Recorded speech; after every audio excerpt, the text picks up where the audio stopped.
Autre sujet, une délégation de l'Organisation des Nations Unies pour la lutte contre le VIH-Sida s'est rendue aujourd'hui au cabinet du ministre d'État, ministre de l'Intérieur et de la Sécurité Ahmed Bakayoko. En toile de fond, l'organisation très prochaine ici à Abidjan du sommet mondial des maires africains et américains à Boussanogo. Cet entretien a porté sur l'organisation en 2014 à Abidjan du sommet mondial des maires africains et américains, dont le thème portera sur la question du sida. Ce sommet s'inscrit dans le cadre des recherches de solutions aux questions liées au développement économique et social.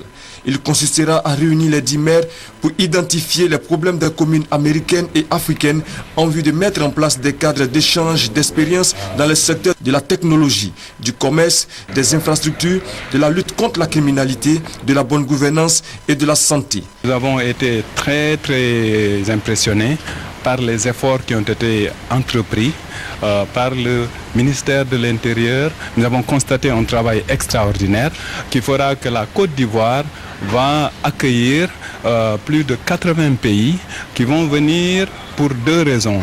D'abord, exprimer leur solidarité à la Côte d'Ivoire aux efforts de réconciliation et de relance économique et marquer encore une fois la place que la Côte d'Ivoire a toujours eue comme locomotive du développement économique de la sous-région et du continent et comme pionnière en matière de décentralisation.